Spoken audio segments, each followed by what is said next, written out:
Houses are built to protect us. They're designed to keep us safe and secure. But like people, they get old, tired and ill.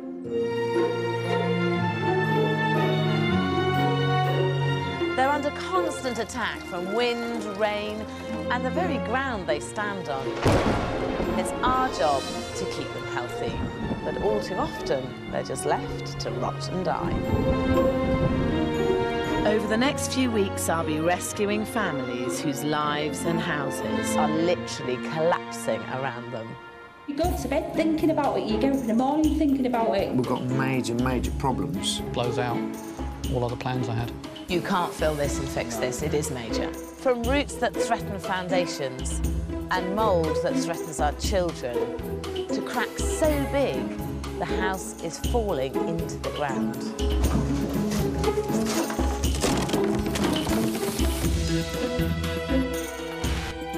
I'll be using the latest technology to uncover our property's life-threatening illnesses and revealing my tricks of the trade to give your home a clean bill of health. Get ready for the hard truths about home ownership.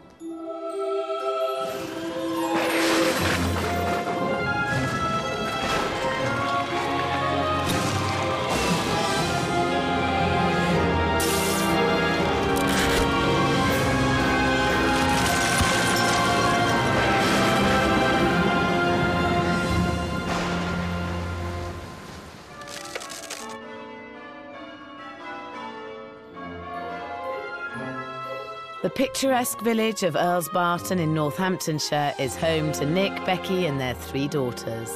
They've lived locally for 15 years, running their own car servicing and childcare businesses.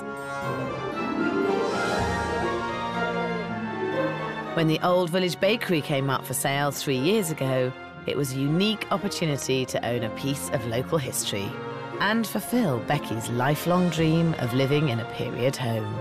It's a 350-year-old bakehouse, and I just loved it. It was just what we were looking for, wasn't it? What you were looking for?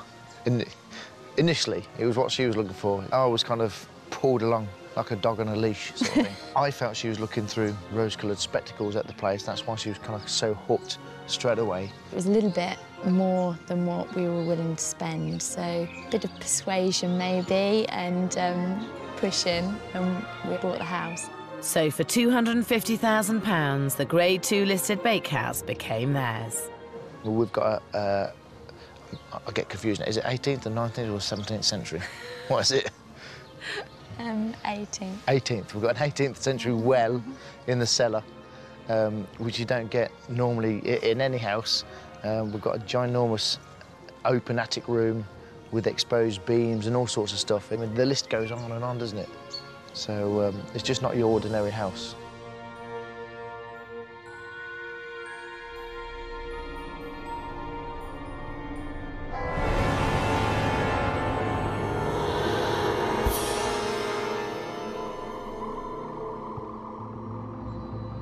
When the family moved in, the bakehouse started to reveal its true identity.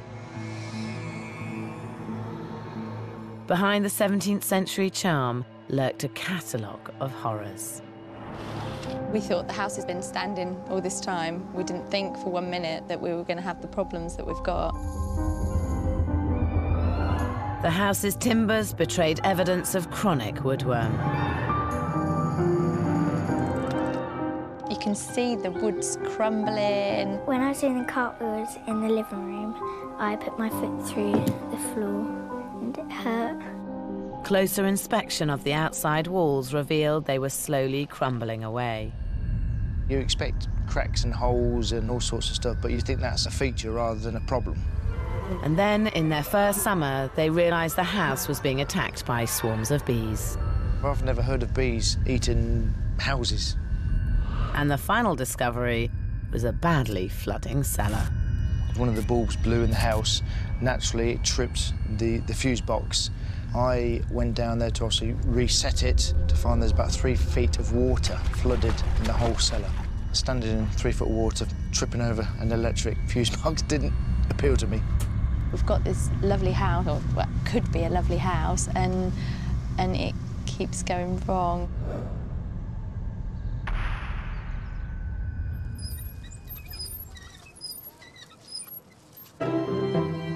I'm coming to help Nick and Becky stop the rot and bring their house back to health. What's your biggest fear with the house? For me, it's that we've got major, major problems. We can't live here anymore. Then what the next step would be, I don't know. Well, let's have a look at the extent of the problems. OK. OK. The house only has 3 bedrooms. This leaves the family one short, with Mum and Dad sharing with baby Lottie. Becky's solution is to convert the loft, where she has big dreams, for a luxurious master bedroom. This is what sold it for me. This is what I love about the house. I just thought, wow, it could be really nice. But her plans have been halted by fears of a woodworm invasion. If you look about, it's obviously full of woodworm holes in these rafters and what have you. Yeah. So I don't know whether it's live or not. I'm hoping that it's not live woodworm, but... Well, if it is live, you've got a very big problem on your hands.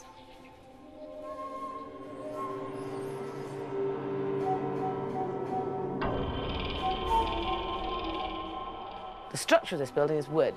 If the woodworm's in the structure of the building, a little bit of water from above and a little bit of woodworm and a building can collapse.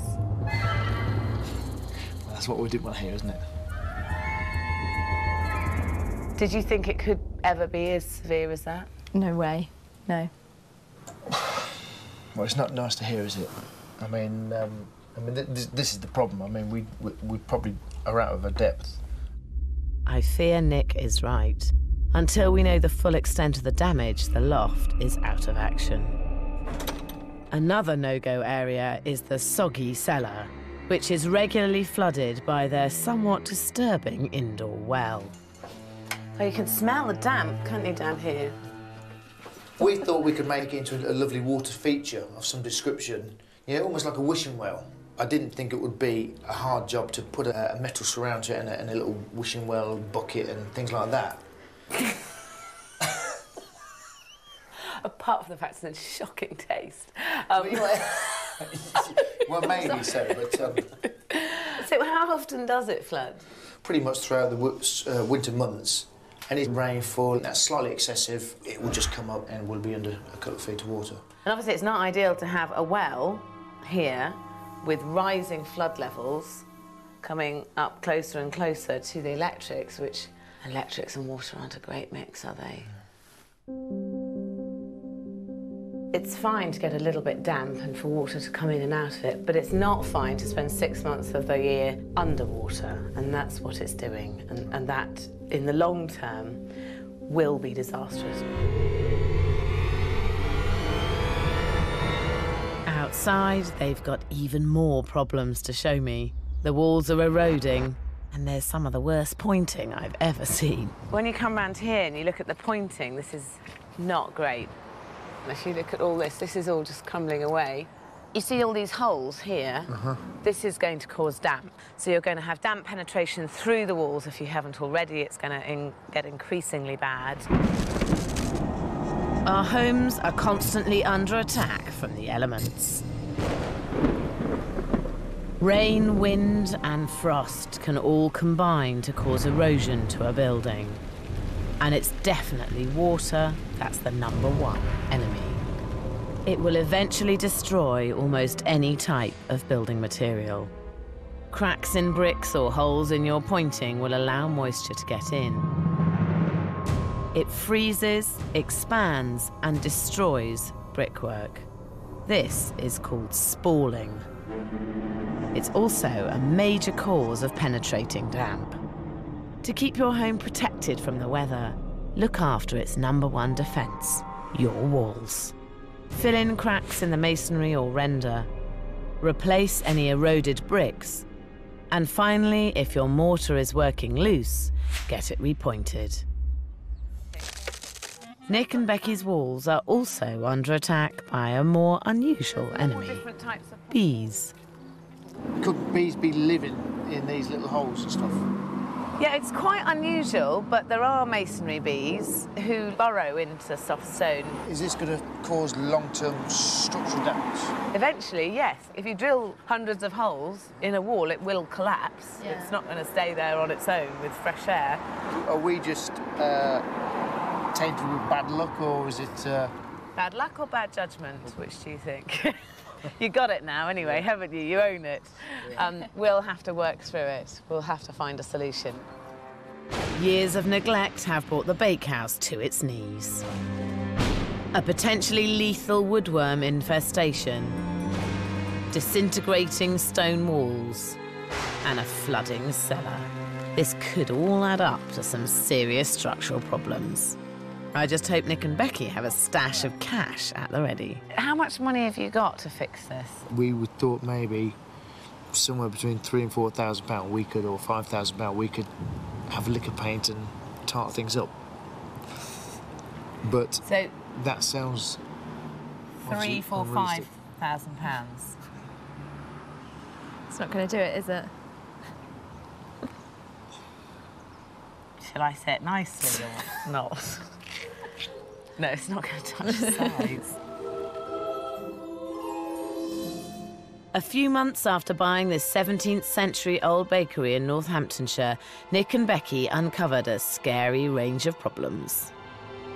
This building is under attack from every direction, and the structural integrity of it is clearly being undermined. It's got woodworm on the inside, chronic stone erosion on the outside, and underneath there's a well that floods so badly, I fear that it actually will be undermining the foundations themselves. To find out the full extent of the damage, our team of specialists will probe into every inch and crack of this 350-year-old building. We'll find out which problems are the most urgent and how much the emergency repairs will cost. Nick and Becky have £5,000 set aside to convert the loft into a master bedroom. At the moment, they're having to share a small room with baby Lottie. Until the rest of the house is fixed, the loft is on hold. It's really frustrating. The attic was my big project that I got excited about when we looked around the house. I don't know what Nick's biggest fear is. Probably how much it's going to cost him first, and then how much work he's got to do second, and how much time of work he's going to have third. If they want to keep hold of that loft budget, Nick's going to have to get his hands dirty. First on the long list of problems to tackle is the woodworm. There are signs of it rampaging through the loft, but how far has it spread? Woodworm is the general name for beetles that attack timber. The grubs live inside the wood for years and eat their way out, leaving a trail of destruction behind. Over the years, they've clearly made a meal of Nick and Becky's loft. Timber specialist Steve Hodgson will find out if they're still alive and kicking. What's important to try and determine is whether the infestation is active or whether it's a historic infestation. The things I'm looking for are evidence of the dust that you can see liberated from the holes on the floor. But one of the biggest giveaways is to find adult insects. If you can find adult insects, then you'll be pretty sure that you've got an infestation. As Steve continues his bug hunt, Nick's enjoying his last few moments of free time. This is the calm before the storm. Safest place of the property, this is. No woodworm in this. Don't underestimate the insatiable appetite of woodworm. An infestation can easily spread, infecting areas you can't even see.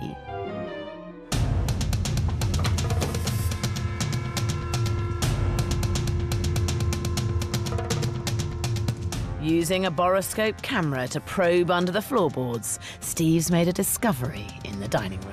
We appear to have just about every sort of wood-destroying organism available. There's some woodworm, some wood-boring weevil, we've got wet rot fungus, and we've also got some deathwatch beetle as well. Of all the wood-boring beetles, Deathwatch are the largest and most destructive. They attack older houses, favouring hardwoods like oak and elm that have become damp. The adult lays eggs in the timber, which hatch into grubs. These spend up to 10 long years chomping their way out to emerge as beetles to repeat the cycle of destruction. When 80% of a house is made from wood, an infestation can be fatal. It's the spooky knocking sound of their mating call that gives the Deathwatch beetle their name. It was heard by people keeping watch over the sick late at night and became known as the omen of death. To kill off the beetles for good, treat infected wood with insecticides and, most importantly, make sure wood is kept dry. If timber has a moisture content of more than 16%, the bugs could be back on the attack. This floor, I think, has just about had it. It's gone beyond a simple treatment with chemicals. I think the timbers are to a point where their removal and replacement is really the only way to get any sort of repair. The next problem up for examination is the eroding stone walls. The front of the house is crumbling away. My major concern is the pointing, which is in a shocking state. It should be a building's first line of defence against the weather. This is pointing on the outside of the building, and when you build a wall, you stick the stones or the bricks together with mortar, but then you point the outside, which makes sure that absolutely no water can get in between the bricks or stones, and that's what keeps it weather-tight. Over time, the mortar gets loose and can be washed away by the rain, leaving the house unprotected. We're simulating a heavy winter rainfall to see if the pointing holds up. All the loose pointing is coming out. You can see the remnants of it floating away here on the pavement. That should not be happening. Our thermal imaging camera will detect where the trouble spots are. The cold, dark blue areas show where water is penetrating the walls and getting trapped. And that's all along the front of the house. This means there's a danger of damp and long-term structural problems. I've called in stone conservation specialist Fred Markland for an expert opinion. How quickly do you feel it needs to be dealt with? Well, I think tomorrow morning would be an ideal time. But certainly Really? not another winter. Certainly not another winter, no. I mean, ultimately, they never do anything. Buildings do fail catastrophically. If you don't keep up the maintenance and repair, then you'll get structural problems to start off with, and then ultimately failure. So the building will eventually collapse? Yes. That grave warning brings our first stage of investigations to an end. It's been an anxious wait for Nick and Becky, but I can now reveal the diagnosis for the bakehouse.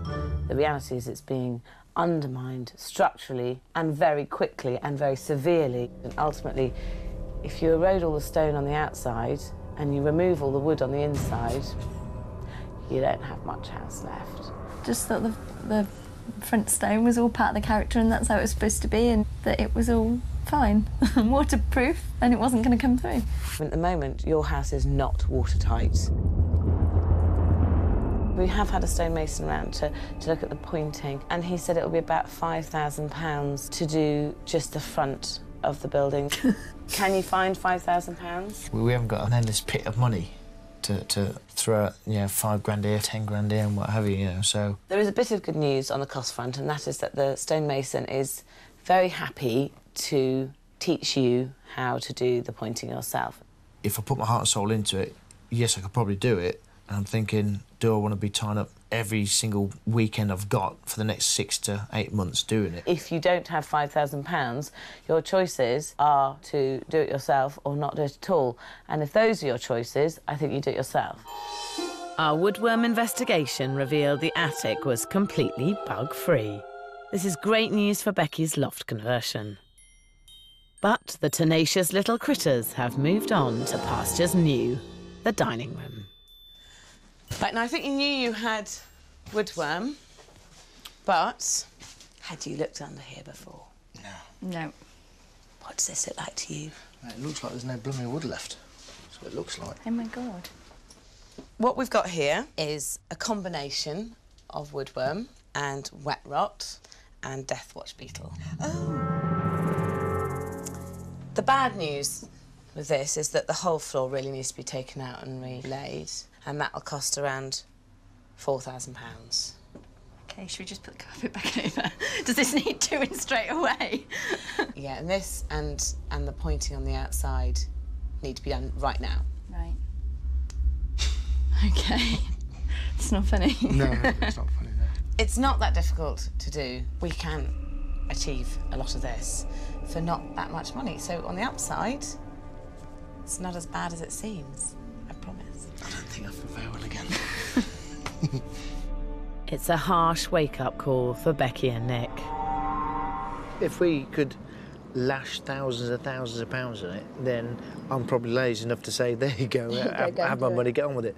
But we can't lash thousands and thousands of pounds on it, so it's a case of rolling up your sleeves and just getting a bit more involved, which is what we tried to avoid in the first place. I was being a bit of an optimist, I think, and now it's... Yeah, I'd like to say I'm a happy person, but I'm not. No one would describe you as Yes, a they happy would. person. They would.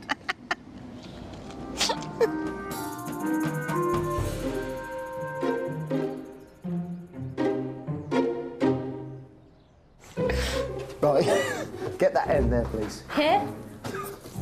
Over there. The first job for Nick and Becky is getting to grips with their Death Watch beetle attack. Okay, on through. They're hoping that at least some of their dining room floor can be saved. Oh my God, look at that. That's really knackered. I think it's worse than we thought. This is a big oak beam, and there's no bloody left of it. And that's supposed to be hard wood. Why is it like that?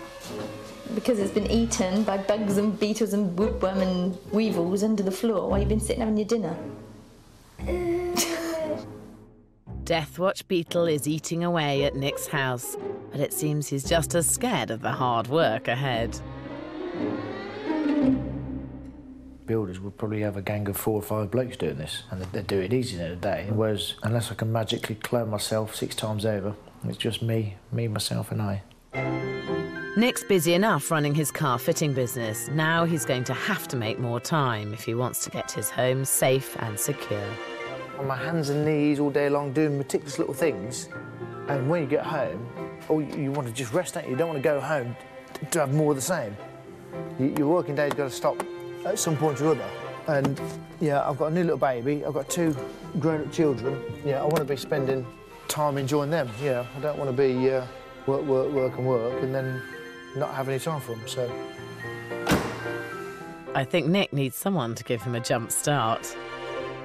It was £4,000, the quote, to just replace the floor, and you don't have £4,000. No. So we're going to do it. First, we need to clear the room and say goodbye to that beetle-ridden floor for good.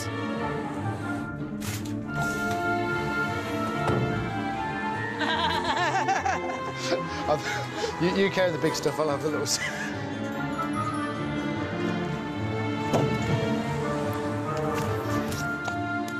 The principle behind suspended floor, which is what this is, you've got earth, which is damp, and then you have timbers, and the timbers mustn't touch the earth because you want the timbers to stay dry and the earth is going to be wet. You can't stop the earth from being wet. So the principle is to just stop them touching. In a perfect world, you'd have 4 inches from the bottom of the joist to the earth beneath, which gives you an air gap to give ventilation. This is extreme DIY, but Nick knows his way around a toolbox, and I'm sure he can rise to the challenge. So that'll stop the moisture coming from outside on the wall through onto the timber. After clearing out the pockets, it's time for the important bit, levelling the floor. This needs care and patience. You don't want to get to the end and just go, oh, crikey. Well, what I don't want, is a big bode. No. So I think your best friend is your level. So here, if you look at the level, it's spot on. Finally, slot the second joist into place. It's pretty much bang on level. Hey, what a team. It was about another 20 to go. The next pressing problem to deal with is the mystery of the overflowing well. In heavy rain, it floods the basement with the water rising dangerously close to the fuse box. We need to find out where and how the water is coming in, which means pumping it out first. Will you lower that into the well? Just can. Great.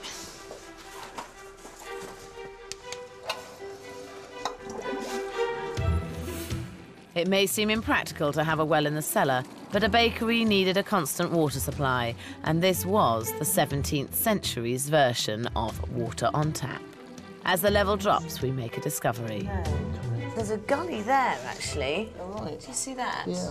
And it may be flowing in from there, but the chances are, I suspect, is that it naturally seeps in and fills up, and that gully may well be an overflow. So either way, if water's coming in from there, that's causing the flooding.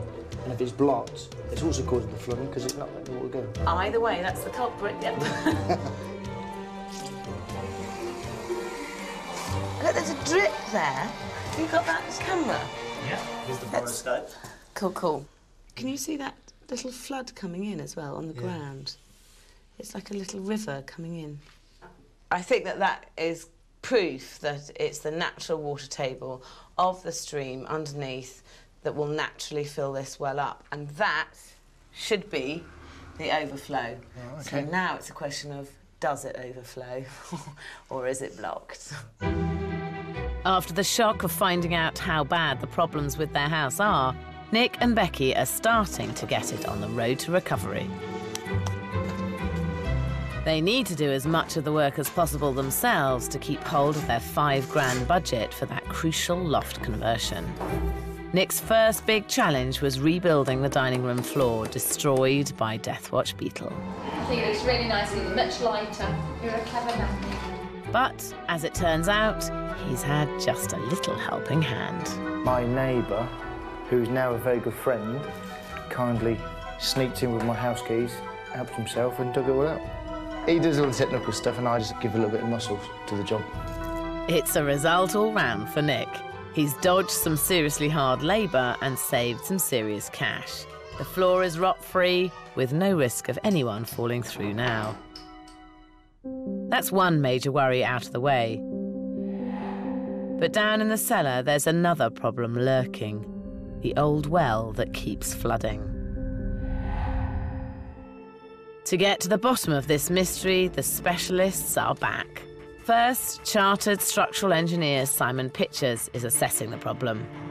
Rising damp is where you get the masonry of the building acting like a sponge. If I was to dip a sponge into water, the water would then rise up the sponge. And I can see, looking around this basement, there's almost a tide mark where the water perhaps is only getting up to there, but the rising damp is actually getting up much higher. If we don't stop the rot, it will weaken the foundations and threaten the very stability of the property. Our suspicion is that the well's outlet pipe is blocked, preventing the water from draining away. The team are armed with a Sea Snake camera, a clever bit of kit that can travel up to 100 metres through water. If there's a blockage, this camera will find it. There's quite a build-up of silt debris down there. I can't get any further than this. This area here, this is debris in the bottom of the pipe. It looks like bits of stone, sand, compressed together, maybe with a bit of cement in. Perhaps some building works were carried out at some time in the distant past. And that amount of silt is sufficient to block the pipe such that water would be very, very slow to escape from this basement. Basements are more at risk from flooding and damp damage than any other part of a property. Flooding can be caused by extreme weather conditions, backed up drains or blocked gutters. A small amount of water causes a lot of damage. It starts off staining your walls, then destroying your woodwork and blowing your plaster. Eventually, it can weaken the foundations, putting the very structure of your home in danger. To keep the water out, clear out your gutters. Unblock your drains and protect your basement with full damp proofing. Simon's located the blockage in the well outlet, 3 metres out into the busy high street and 2 metres beneath it. Without digging up the road, the only option is to go in through the pipe. Normally, blockages can be cleared with a water jet, but this building debris is so solid we need to attack it with a drill, the electric pipe snake.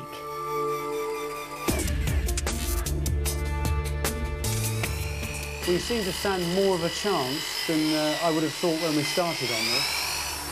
Fingers crossed. Despite an exhaustive drilling effort,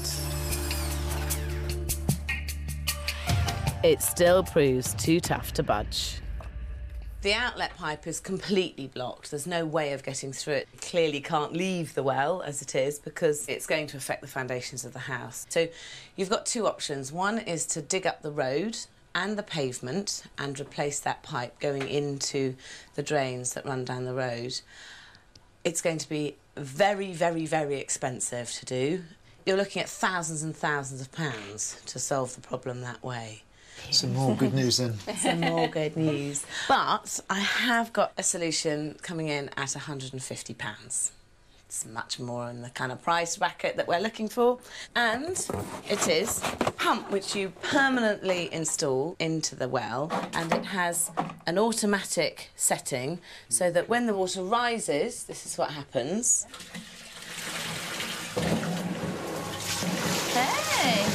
Actually, that's really good, isn't it? Once it's sucked out the water, it stops again. So that would mean your cellar would never flood again. Don't look so depressed. It is perfect to stop it from flooding, but it's got to obviously overhang the entire hole, isn't it? So then we can't make a feature out of the well. It's so hard to please. No, that would be perfect. At least it does mean that you could use that space and it won't be wet and damp and you could have it completely dry down there. Exactly, That's and what, have the water, yeah, we which need is to what get you it need. dry Yeah, down, exactly, yeah. Nick and Becky are another step closer to getting their homes safe and secure, but there is still the problem of the eroding stone walls to get under control. Every summer, swarms of masonry bees descend on the house. The soft sandstone is an ideal place for the female to build nests to hatch her eggs. She burrows into the bricks, leaving them riddled with holes. One answer is kill them off with chemicals, but I've got a much more bee-friendly solution: artificial nests. The bees will be drawn to these instead of the stone walls, and at £5 a nest, it's another money saver for Nick and Becky. But there's still another enemy waiting to attack: the weather.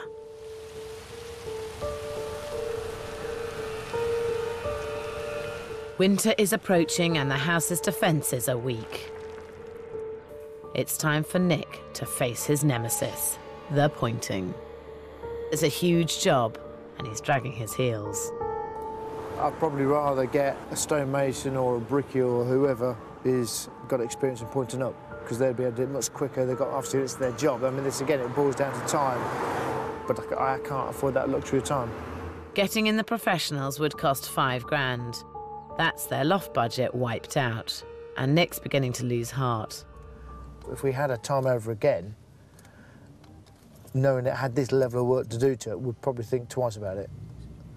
People probably would say, well, why'd you buy an old house for? But there surely must be some lovely old houses out there that don't need constant maintenance every day of the year, I would have thought. I don't know. Maybe we should have brought one of these modern houses that are made to look old. To convince Nick to step up to the pointing challenge, we've come to our test centre at the Building Research Establishment. To demonstrate the dangers of not maintaining your pointing, 2 walls are put in a weather tightness rig, one with good pointing and one with bad. High-pressure jets then blast the walls with water for 20 minutes.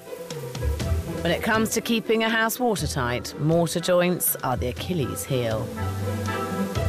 If the mortar is loose or applied incorrectly, water will get through, causing damp and eroding the stone, and potentially destroying your walls. It takes just 7 minutes for water to seep through on the bad side. And the test makes the importance of pointing all too clear. Now stonemason Fred Markland is going to teach Nick and Becky the art of pointing. So we've got the mortar on the board and a jointing iron. We're placing the mortar into the joint. We're pushing it back into the back of the joint, so we're filling it up. So you do it in very small pieces with a very small trowel, so you don't have any bits of air and gaps in the middle. It's a bit like filling a tooth, isn't it? That's right, layer after layer, packing it into the joint, yes. So there's a bit less than that. It's a little tiny piece like that, yeah. Get it right in. I'm thinking a little bit of competitiveness between you is probably going to help.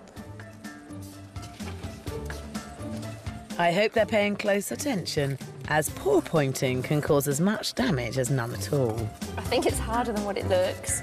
I thought it'd just pop in, and actually mine's falling out more than it's going in. So, Fred, what do you reckon? Who's done the best here? Well, not bad for a first attempt, we must say. Good, there we are. Nick's work here, he's done quite well. He's filled the joints up, plenty of mortar in there, which is what we like to see.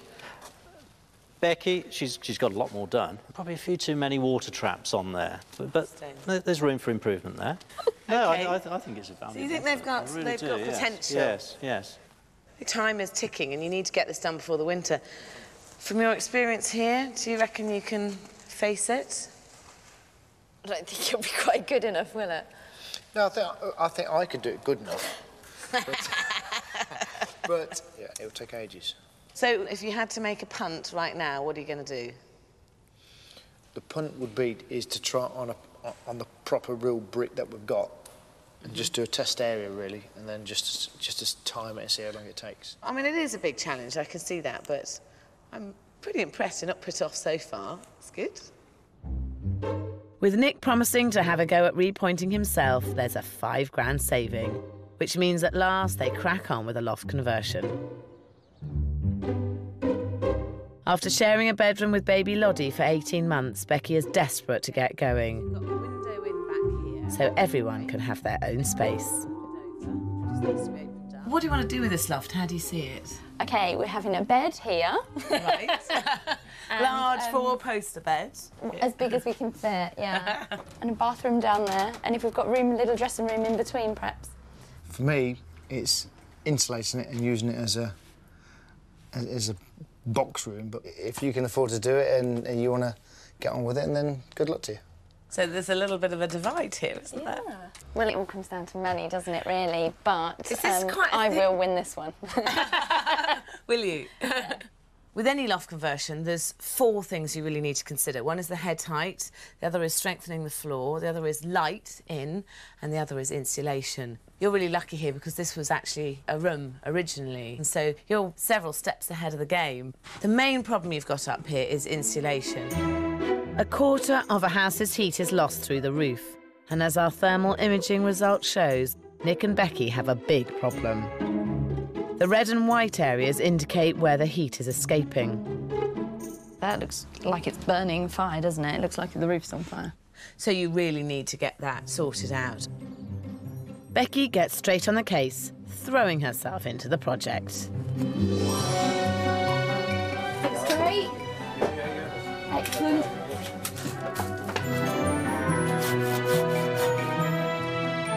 With the basic shell in place, she can finalise plans for the ensuite shower room she's been dreaming of since buying the house.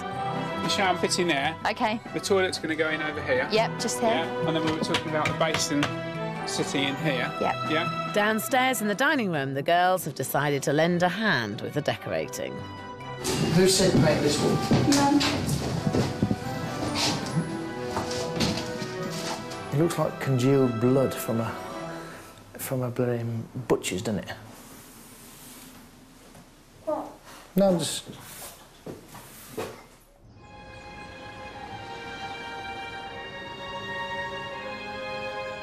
Nick and Becky fell hook, line and sinker for the period charm of the old bakehouse. But not long after they bought it, the rose-tinted spectacles fell off and they were left with a seriously decrepit home. It's been an uphill struggle trying to save it, but I'm back now to see if I can give it a clean bill of health.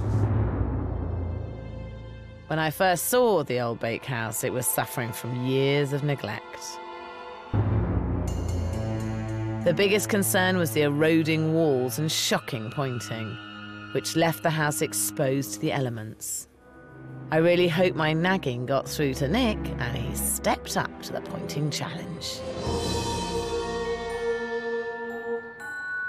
This is great. Yep. Really good pointing. Is this your handiwork?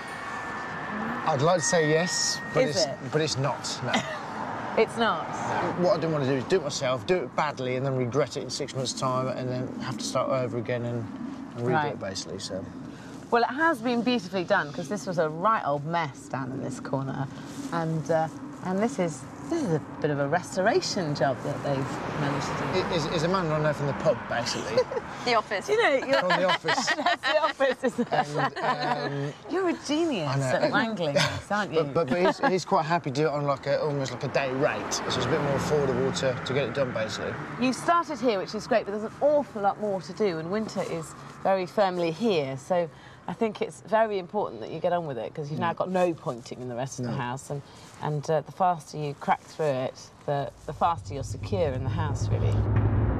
Another threat to the structure of the building was the rising damp in the cellar.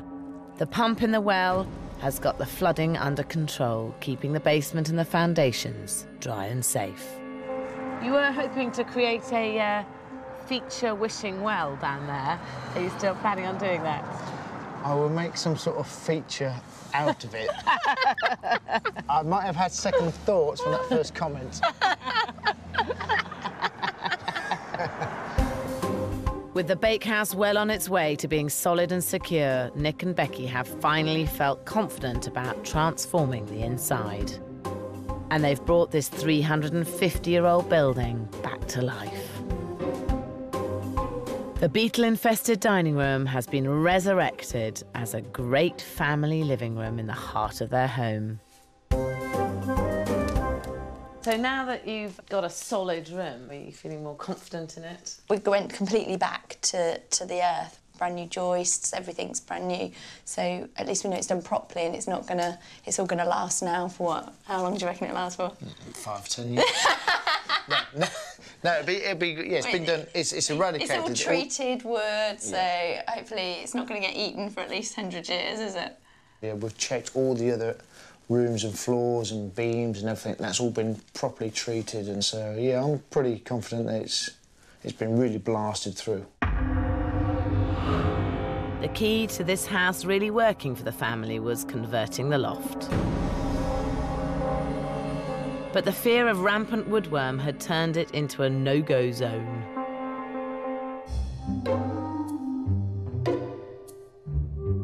And now Becky has finally got her fantastically luxurious new bedroom full of old charm. So this is your creation, Becky, isn't it? Wonderful. Is this what you expected it to be? I think it's probably better than what I expected. And you even got your ensuite? Yeah, it's That's fantastic. Great. You've managed to shoehorn that in, but actually it doesn't look that small. No, there's quite a lot of room in there. Yeah. You were quite fearful of this space up here. There was evidence of woodworm, there was no insulation, heat pouring out of it. Is this now your dream space? Is this what you wanted? I love it, yeah. It's more than what I wanted, yeah. So it's perfect. And I think it does the house justice as well, because it just feels nice and, I don't know, I just love it. Mum and Dad aren't the only ones with the new bedroom. Baby Lottie's got a gorgeous room of her own for the very first time. When you haven't had your own room for 2 years and finally you've got your own room, that's very romantic. Yeah. Nick and romance. If it was my room, we'd have probably a pool table here. Nick, are you going to concede that this is the room that makes the house? It's a fantastic room, and it's probably exceeded what we thought it could be transformed too. And it's... I hope you live very happily in it. I have to say it's hats off to Nick and his persuasive powers to pull in the favours. They've not only fixed the problems on budget, but saved enough to create the period home Becky has always dreamed of. It's great to see the family finally shake off their fear of the house and start to enjoy it. Now we're fixing the problems, it's just maintaining, and that's much easier than trying to live in a house that's broken. And now we've got over the big problems, it's just literally trying to enjoy it. I think you've done really, really well, and you've turned what was a crumbling home into a safe and sound and secure home, and I think it'll be a lovely place to live for years to come.